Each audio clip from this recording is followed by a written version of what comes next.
ಮನೆ ಮನೆಗಳಲ್ಲಿ ಗೊಂಬೆಗಳ ಶೃಂಗಾರ.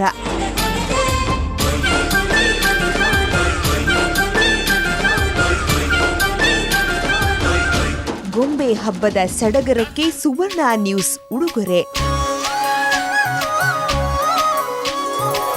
ಸುವರ್ಣ ನ್ಯೂಸ್ ಗೊಂಬೆ ಸ್ಪರ್ಧೆಗೆ ಅಭೂತಪೂರ್ವ ಸ್ಪಂದನೆ.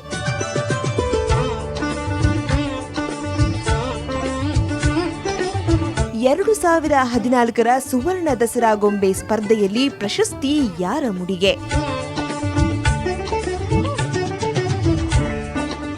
ದಸರಾ ಹಬ್ಬದಲ್ಲಿ ಬೊಂಬೆಗಳದ್ದೇ ದರ್ಬಾರು, ಅಂದ ಚಂದದ ಗೊಂಬೆಗಳದ್ದೇ ಕಾರುಬಾರು. ಇಂಥ ಸುಂದರ ಗೊಂಬೆ ಹಬ್ಬದ ಸಂಭ್ರಮವನ್ನ ಹೆಚ್ಚಿಸೋದಕ್ಕಾಗಿ ಸುವರ್ಣ ನ್ಯೂಸ್ 2014 ಸುವರ್ಣ ದಸರಾ ಬೊಂಬೆ ಸ್ಪರ್ಧೆಯನ್ನ ಆಯೋಜಿಸಿದೆ. ಸುವರ್ಣ ನ್ಯೂಸ್ ಆಯೋಜಿಸಿದ ಬೊಂಬೆ ಸ್ಪರ್ಧೆ ಹೇಗೆ ಶುರುವಾಯಿತು? ಈ ಸ್ಪರ್ಧೆಗೆ ಪ್ರೇಕ್ಷಕರ ಸ್ಪಂದನೆ ಹೇಗಿತ್ತು? ನೋಡೋಣ ಬನ್ನಿ. 2014 ಸುವರ್ಣ ದಸರಾ ಬೊಂಬೆ ಸ್ಪರ್ಧೆ.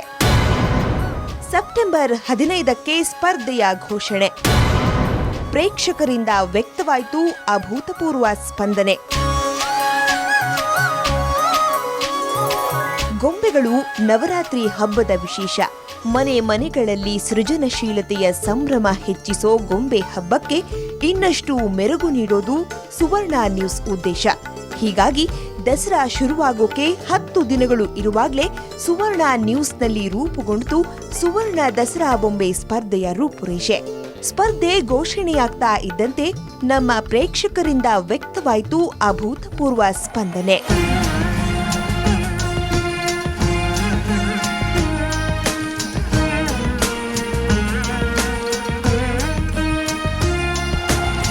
ವಿಶಿಷ್ಟತೆಗೆ ಹೆಚ್ಚಿನ ಆದ್ಯತೆ ಇದ್ದ ಈ ಬೊಂಬೆ ಸ್ಪರ್ಧೆಯಲ್ಲಿ ಸಾವಿರಾರು ಸ್ಪರ್ಧಿಗಳು ಪಾಲ್ಗೊಂಡ್ರು. ನಮ್ಮ ಇಮೇಲ್ ವಿಳಾಸಕ್ಕೆ ಪ್ರೇಕ್ಷಕರಿಂದ ಫೋಟೋಗಳ ಮಹಾಪುರವೇ ಹರಿದು ಬರ್ತಾ ಇರೋದನ್ನ ನೋಡಿ ನಿರ್ಣಾಯಕರು ದಂಗಾಗಿದ್ರು.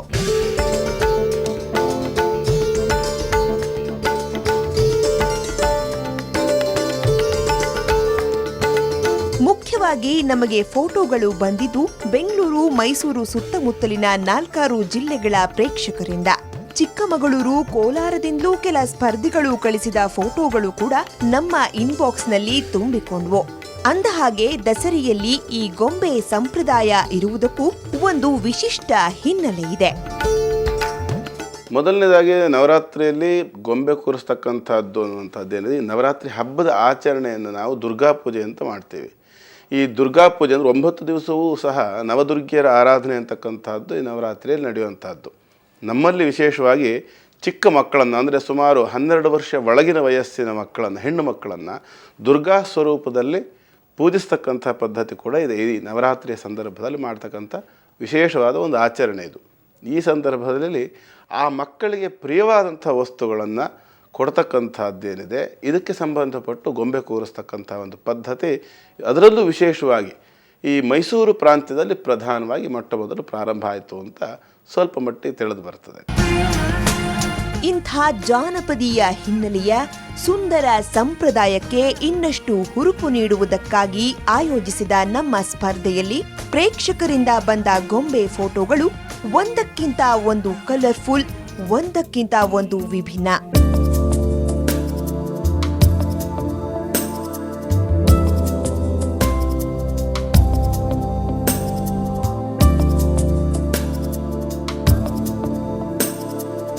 ನಮ್ಮ ಇಮೇಲ್ ವಿಳಾಸಕ್ಕೆ ಬಂದ ಎಲ್ಲ ಫೋಟೋಗಳನ್ನು ವೀಕ್ಷಿಸಿದ ನಂತರ ನಿರ್ಣಾಯಕರಿಂದ ಆಯ್ಕೆಯಾದವು 50 ಜನ ಸ್ಪರ್ಧಿಗಳ ಗೊಂಬೆ ಶೃಂಗಾರ. 50 ಜನ ಸ್ಪರ್ಧಿಗಳಲ್ಲಿ 10 ಜನರನ್ನ ಆಯ್ಕೆ ಮಾಡಲಾಯಿತು. ಕೊನೆಯ ಆ 10 ಜನ ಸ್ಪರ್ಧಿಗಳು ಯಾರ್ಯಾರು ನೀವೇ ನೋಡಿ.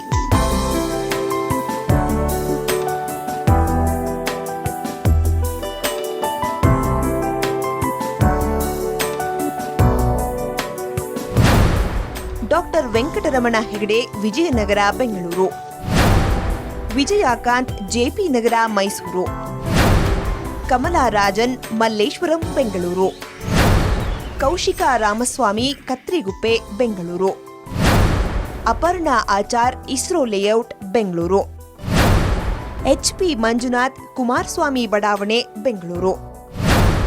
ಸಂಧ್ಯಾ Kumar BSK second stage Bengaluru, Savitha HS DAV public school Mysuru, Veena Ravindranath Basavanagudi Bengaluru, TR Balakrishna Vijayanagar Bengaluru.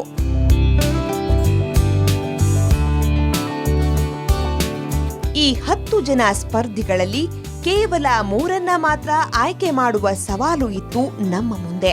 ಅಂತೂ ನಿರ್ಣಾಯಕರು ಈ 10 ಗೊಂಬೆ ಮನೆಗಳಲ್ಲಿ 3 ಆಯ್ಕೆ ಮಾಡಿಕೊಟ್ರು. ಬಸವನಗುಡಿಯ ವೀಣಾ ರವೀಂದ್ರ, ಮೈಸೂರಿನ ವಿಜಯಕಾಂತ್ ಹಾಗೂ ಇಸ್ರೋ ಲೇಔಟ್ನ ಅಪರ್ಣಾ ಆಚಾರ್ ಮನೆಗಳು ಆಯ್ಕೆಯಾದವು. ಆ 3 ಮನೆಗಳಿಗೂ ಹೊರಟಿತು ನಮ್ಮ ಸವಾರಿ. ಮೊದಲು ನಮ್ಮ ತಂಡ ಭೇಟಿ ಮಾಡಿದ್ದು ಬಸವನಗುಡಿಯಲ್ಲಿರುವ ವೀಣಾ ರವೀಂದ್ರ ಅವರ ಮನೆಗೆ.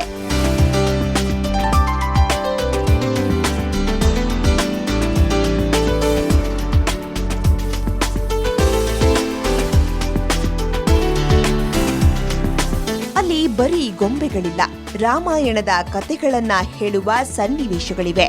ಅಲ್ಲಿರುವ ಒಂದೊಂದು ಗೊಂಬೆಯೂ ರಾಮಾಯಣದ ಪಾತ್ರಗಳೇ. ಕ್ರಮಬದ್ಧವಾಗಿ ಜೋಡಿಸಲಾದ ಆ ಗೊಂಬೆಗಳೇ ಇಡೀ ರಾಮಾಯಣವನ್ನ ವರ್ಣಿಸ್ತಿವೆ.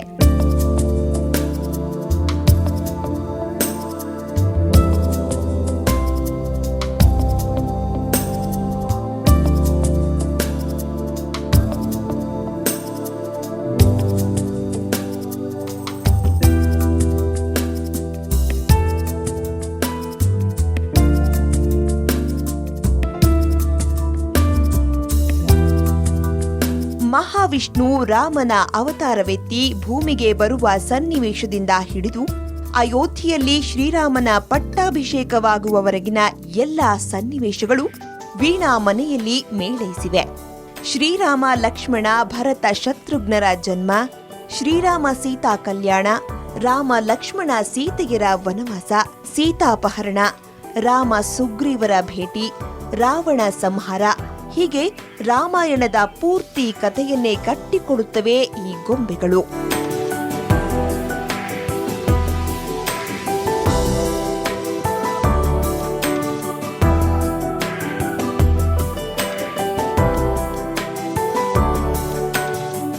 ಯೂಶುವಲ್ ಆಗಿ ನಾವು ಈ ಹಬ್ಬ ಮಾಡೋದಕ್ಕೆ ಒಂದು 6 ತಿಂಗಳು ಮುಂಚೆನೇ ಯಾವ ಥೀಮನ್ನು ಆರಿಸ್ಕೊಳ್ಬೇಕು ಅಂತ ನಿರ್ಧಾರ ಮಾಡ್ತೀವಿ. ಅದಕ್ಕೆ ನಾವು ಮೊದಲು ಕಥೆಯನ್ನು ತಯಾರಿಸ್ಕೊಂಡು ಆನಂತರ ನಾನು, ನಮ್ಮ ಹಸ್ಬೆಂಡು ಮತ್ತು ನನ್ನ ಮಗಳು ಮಗ 4 ಜನನೂ ಸೇರಿ ಆ ಥೀಮ್ಗೆ ಏನೇನು ಬೊಂಬೆಗಳು ಬೇಕು ಅಂತ ಆರಿಸ್ಕೊಳ್ಳೋಕೆ ಶುರು ಮಾಡ್ತೀವಿ.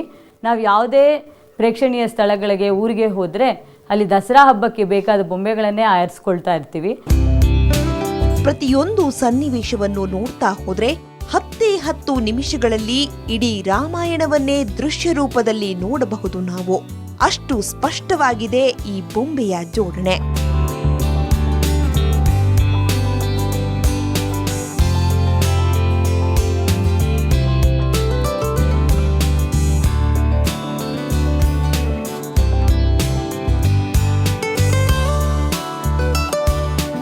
ಇಂಥ ಸೃಜನಶೀಲ ಪ್ರವೃತ್ತಿಯ ವೀಣಾ ರವೀಂದ್ರ ಅವರ ಇಡೀ ಕುಟುಂಬ ಗೊಂಬೆ ಜೋಡಣೆಯಲ್ಲಿ ಕೈ ಜೋಡಿಸುತ್ತೆ. ವೀಣಾ ಅವರ ಪತಿ ರವೀಂದ್ರ, ಮಕ್ಕಳಾದ ಶ್ರೀಶಾ, ಕ್ಷಿತೀಶ್ ಕೂಡ ತುಂಬಾ ಆಸಕ್ತಿಯಿಂದ ಗೊಂಬೆಗಳನ್ನ ಜೋಡಿಸ್ತಾರೆ.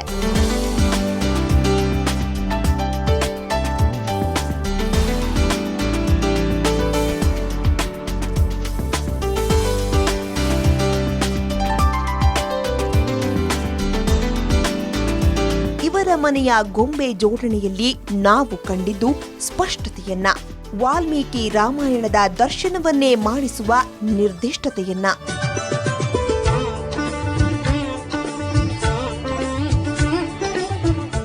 ವೀಣಾ ಅವರ ಮನೆಯಲ್ಲಿ ಗೊಂಬೆಗಳ ರಾಮಾಯಣ ನೋಡಿ ಬಂದ ನಾವು ಮುಂದೆ ಭೇಟಿ ಕೊಟ್ಟ ಮನೆ ಯಾವುದು, ಆ ಮನೆಯಲ್ಲಿ ಇನ್ನೇನು ವಿಶೇಷವಿತ್ತು ಅನ್ನೋದನ್ನ ಹೇಳ್ತೀವಿ ಮುಂದಿನ ಭಾಗದಲ್ಲಿ.